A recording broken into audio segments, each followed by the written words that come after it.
Good evening and welcome to the LaRouche Fireside Chat for the LaRouche Organization for Thursday, April 8th, 2021. We will be having this Saturday a particular forum, which is the beginning of a combination of events that we'll be doing on Saturdays and Thursdays in discussion to have an in-depth back and forth about how we are conducting a campaign against what people are calling the Great Reset, but is actually a campaign for global depopulation and war. Now, the centerpiece of that happens to be in Ukraine at the moment, and of course, there is a question as to what will be the role, not merely of the Biden administration, but of the United States and the United States presidency in that devolving circumstance.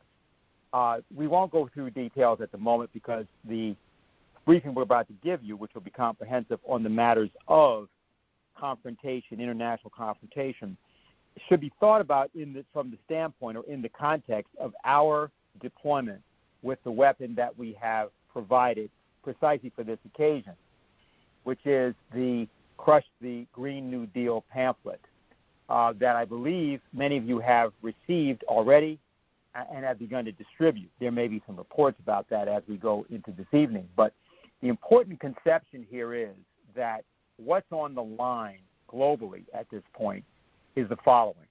Reality has converged with the failed system of monetarism and globalization. And that system is going to go under one way or the other. It's the job of the LaRouche Organization and its affiliate organizations such as the Schiller Institute to provide the leadership in this circumstance that allows for a new, what we can call a committee of opposites, of a coincidence of opposites, to come into being. Now, this will involve people from different political factions and different organizations and institutions. But the point of unity is a principle that the sacredness of human life is due to the creativity of the human mind that distinguishes the human mind and the human race as a catalyst not only for change and progress on Earth, but in the universe as a whole. Lyndon LaRouche, in his discussion of what he called the development corridors, that is the new kind of form of economic progress to create a form of a new platform for economic progress throughout the world, spoke about this as being a change in the evolutionary process involving humanity, involving the living species and non-living species. And it's as a type of idea concerning physical economy, which is completely new. It was based on earlier thinkers. It was approximated by earlier thinkers, but it was something that LaRouche developed his economics around, and from the beginning of his career in economy, from the 1950s, he began working this through in various approximations throughout the next 5 decades of his life. It's the case that without the implementation of that conception at this point, it would be virtually impossible for humanity to survive as a whole. The nation of China, the nation of Russia, and the nation, in a different sense, of India, have recently, in the last weeks, distinguished themselves by speaking on behalf of the idea of the forward progress of the human race. The United States has yet to actually join that battle. And what we're going to do tonight is try to give a conception of how our forces, the LaRouche forces, are poised within the context not merely of the next 3 weeks prior to the Earth Summit of April 22nd, but over the period of the next weeks and months to change the entire course of discussion, particularly in the United States, in favor of a campaign for human progress and against war. So Dennis Small is with us, and he's going to give the briefing. We'll follow that by questions and discussion. So, Dennis? Okay, very good. Thank you very much, Dennis. The question posed in the title for tonight's discussion, can the Green New Deal be stopped, with the affirmative answer, yes, and then some, should be qualified, yes, but only if you have the right allies. It's not going to happen with any one country doing it. It's certainly not going to happen with the Biden administration in the United States. It's going to require the kind of alliance that with individuals, with countries, with political groups that we've in recent decades grown very unused to. Because people choose their politics according to their likes and their dislikes.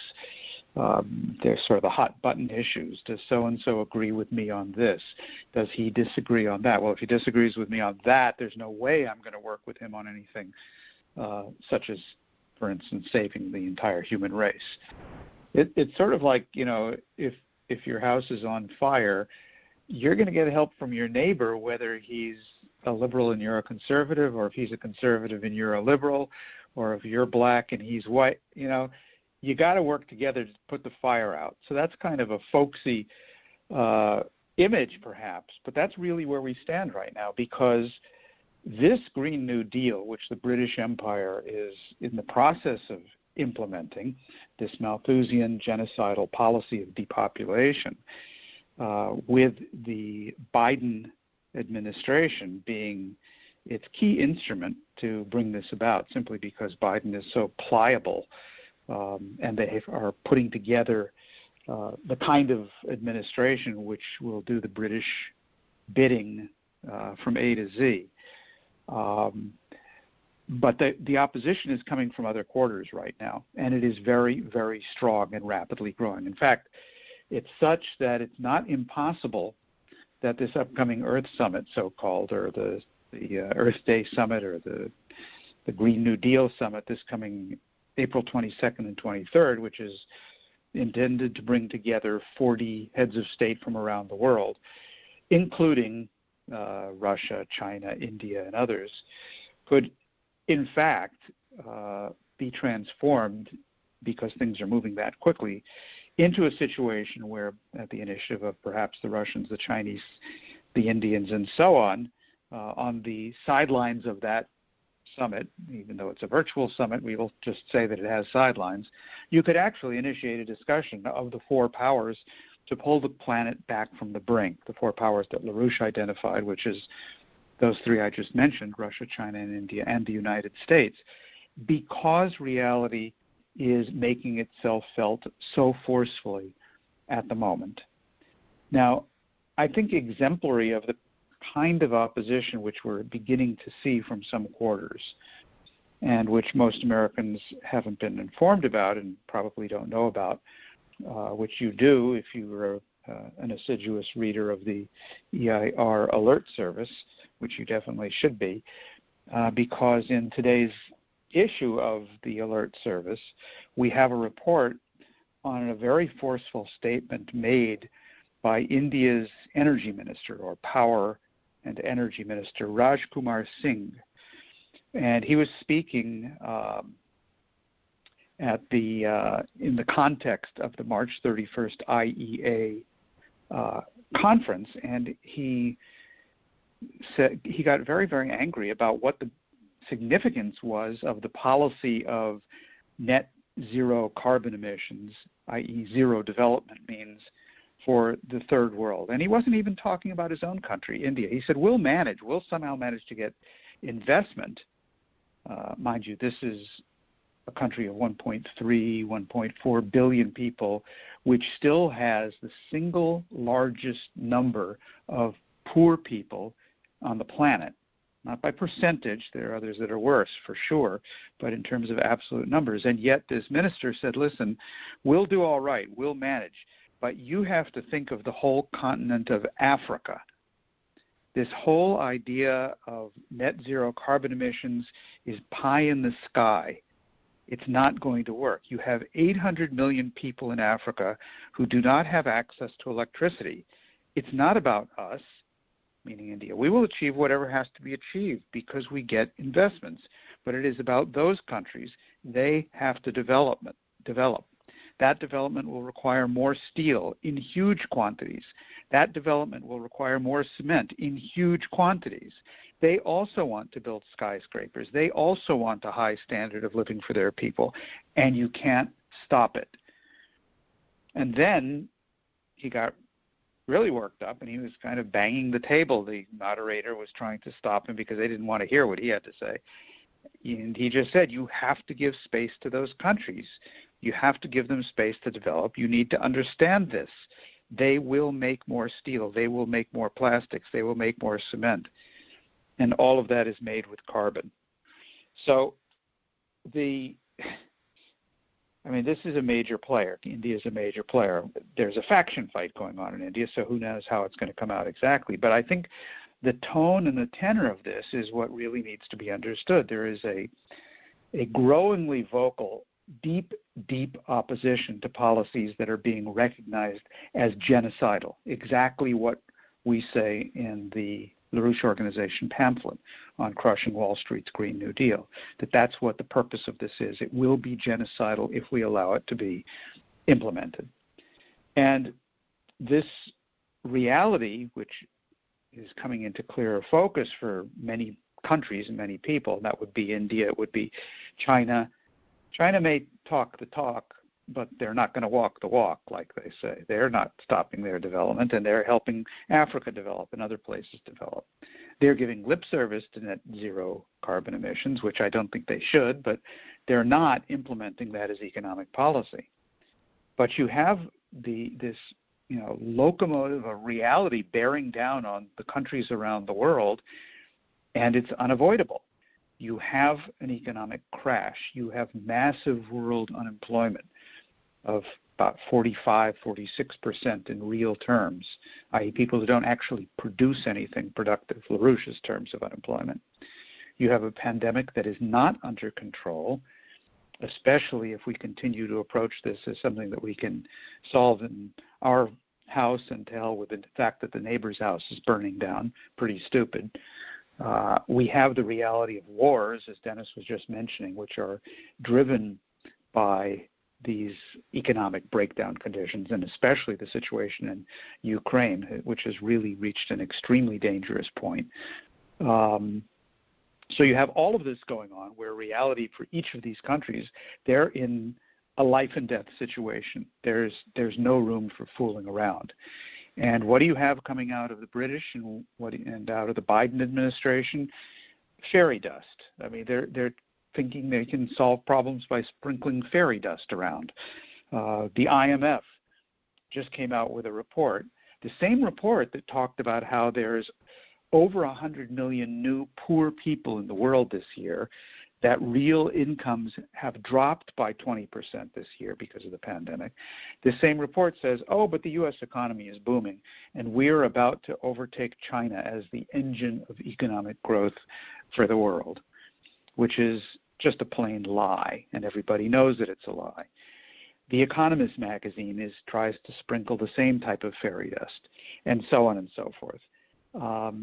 But the reality that people are looking at in every country around the world, and in fact in a large part of this country as well, is that if you want to get vaccines, don't bother talking to Joe Biden. Better talk to China, talk to Russia, talk to India. If you want to have economic development and you want to have infrastructure, don't talk to Joe Biden, don't talk to the British, sure don't talk to the IMF, talk to China, talk to countries that are actually working on this. I'll give you one example that just came up over the last day or two.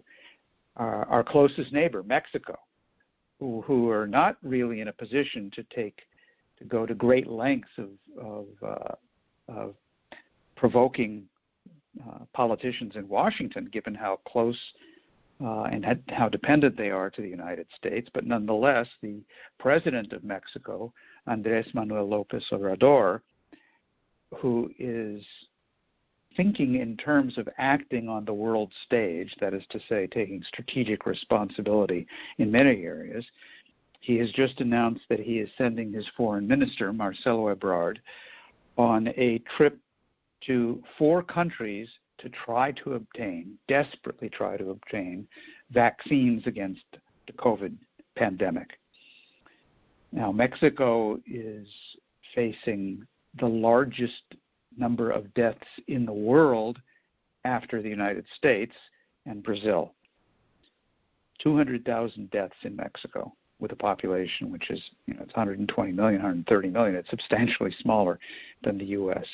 Terrible situation, which incidentally the Mexican president did not handle particularly well when it first happened. He was a little bit in the ostrich school of trying to not face reality. But nonetheless, he's just sent his foreign minister on a trip to discuss getting vaccines, and the 4 countries that he is traveling to are Russia, China, India, and the United States. Well, that's an interesting selection of countries. Those are exactly the 4 powers that LaRouche always identified as the decisive countries that have to be brought together, whether they like each other or not. But the neighborhood is burning down. They have to get together and work jointly to address these problems. And although the trip of the Mexican foreign minister is centered on the issue of vaccines and the COVID pandemic, it's by no means out of it's certainly possible that discussion can and should take into a much broader discussion among those 4 powers, and it may as well be at this upcoming summit meeting, about what you have to do to actually solve these problems. So the Mexicans have gotten into the thick of this in a very good way. They're also, incidentally, working very closely with the government of Argentina, whose president, Alberto Fernandez, is going to be going to China in May, where he will be signing a memorandum of understanding with the Belt and Road Initiative. And there are many indications that the Argentines and the Mexicans are working together. And what we have proposed, the LaRouche movement has proposed, and we have a policy statement on this coming out in Spanish in the next couple of days, is that Fernandez should use his trip to speak for all of Iberoamerica to urge that China and the United States have to work together to develop Mexico, Central America, the whole area, but especially that region, because that's the way, it's the only way to stop the poverty, stop the pandemic, stop the drugs, stop the immigration problem. And so there's a pincers movement which is occurring in terms of different areas of international diplomacy, which are the forces that we have to bring to bear on the United States as a major player in this situation to bring about an 180-degree turn in policy on these things. Now, that's sort of the shape of the issues that we're facing. Let me use as an example of the problems that must be solved to underline the point that I'm making about the kind of international combination of forces that's needed and how it can come into existence and the prejudices which we have to overcome to be able to do that. Let's talk briefly about the question of poverty. Now, the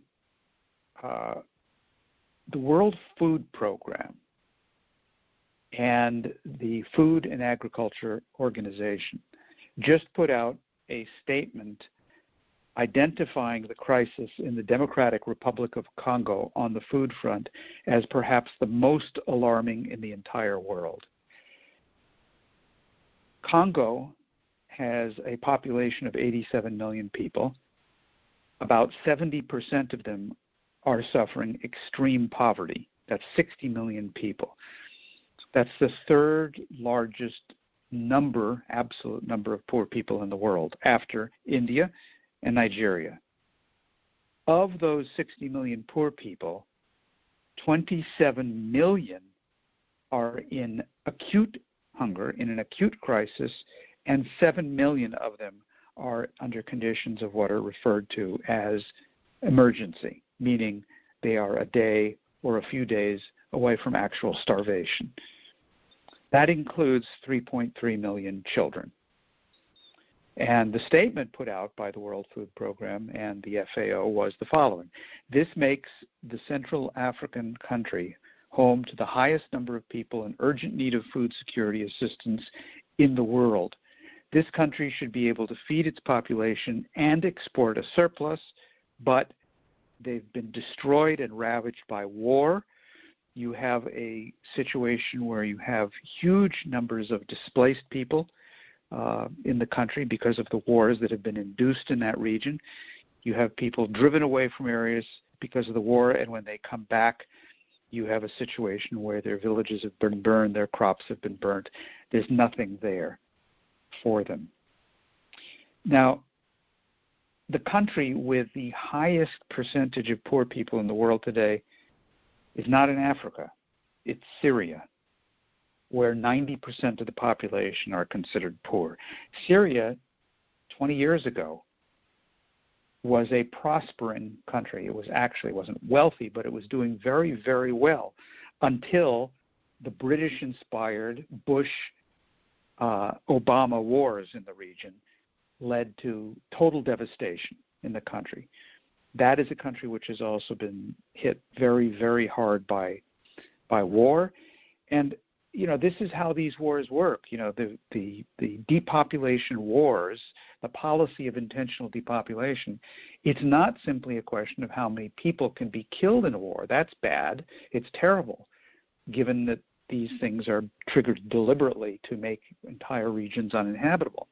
But the kind of dislocation and economic devastation, health crises, and unemployment and general misery created by these unending wars, these infinitely extending, prolonged wars, create circumstances for the four horsemen of the apocalypse. That's the sense in which these wars work. That's how they become population wars. So you've got Syria, you've got the Democratic Republic of Congo. There are two examples of how this actually works. If you take the world as a whole, the World Bank just issued a report saying that for the first time in 20 years, the total number of poor, extremely poor people in the world increased in absolute numbers. It had been dropping year by year, but this past year, 2020, for the first time, it rose from more or less 615 million to 715 million. That's the World Bank category of extremely poor, which is measured in monetary terms, which is not the best way to measure it, but it's at least the standard you can apply across the board of $1.90 per day in income. There are 100 million new poor people. That's a 16% increase. Poverty in the United States, incidentally, contributed this. There were 10 million new poor people in the United States in 2020. Not extreme poor of $1.90 a day, but under the federal poverty line. Now, people say, well, this is because of the pandemic. This is, the pandemic caused this, the pandemic caused that. The pandemic didn't cause anything.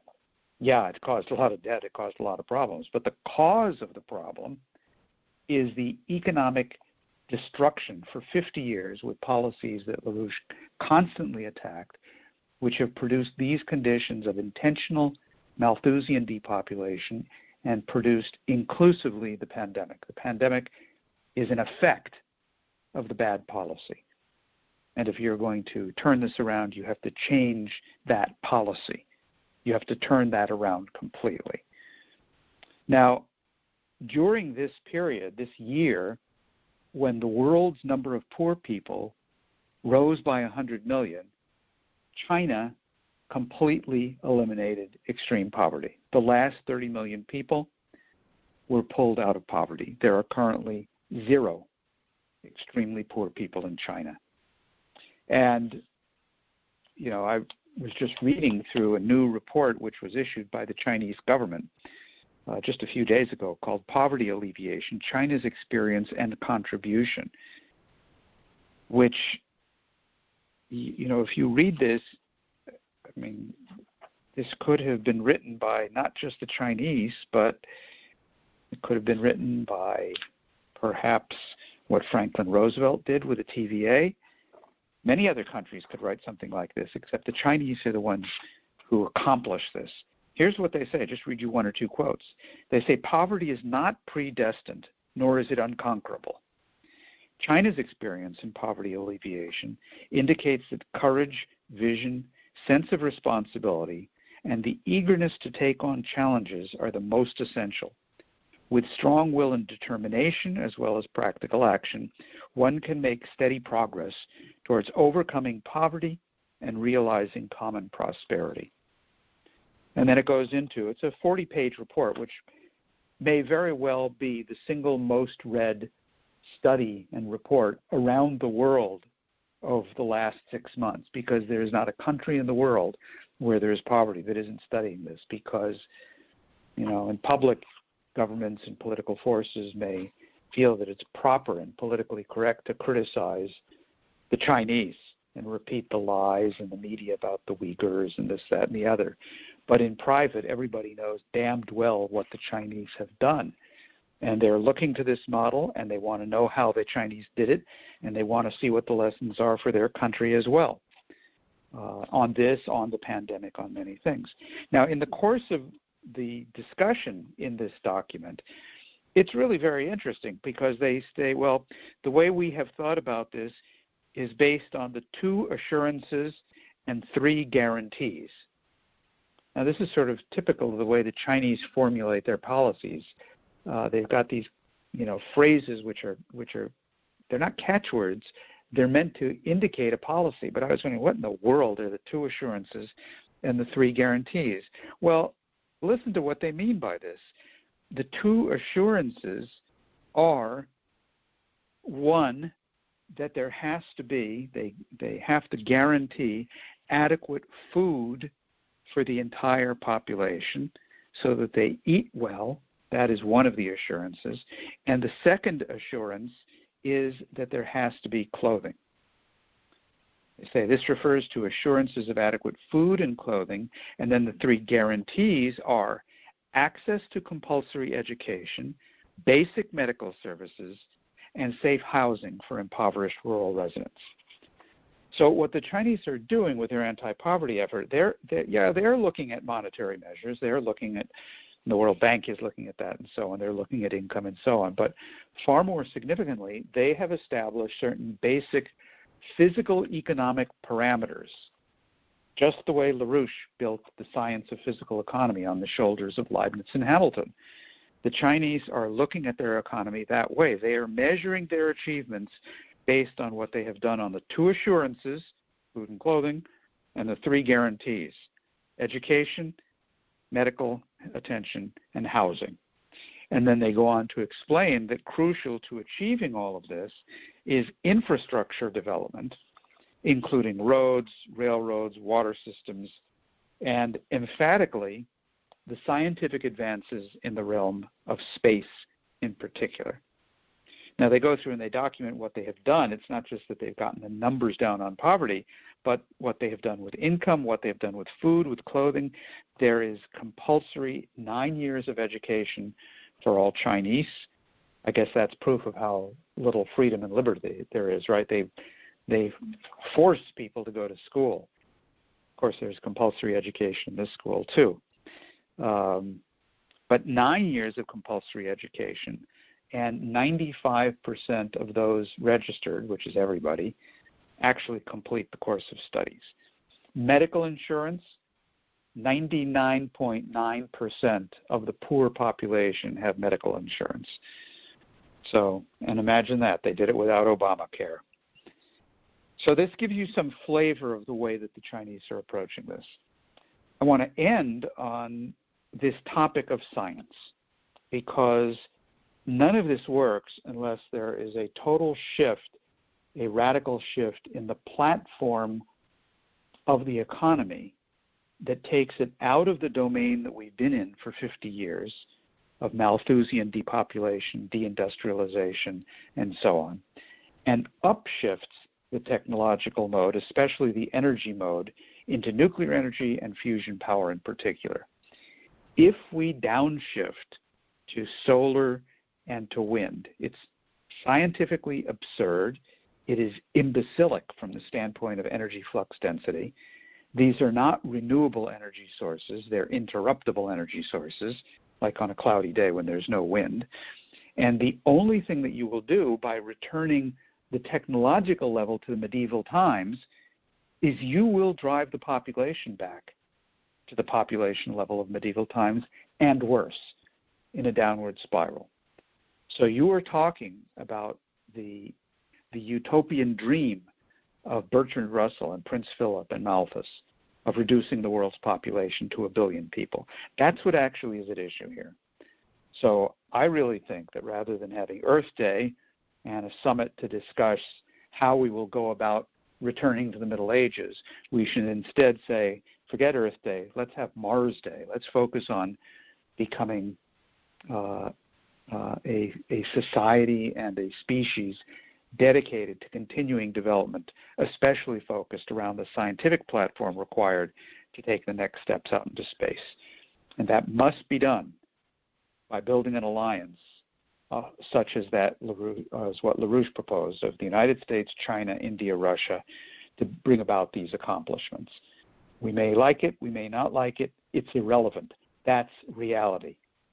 And unless we adjust our thinking to reality, which is of a creative, expanding universe, then that reality is going to leave us literally in the dust.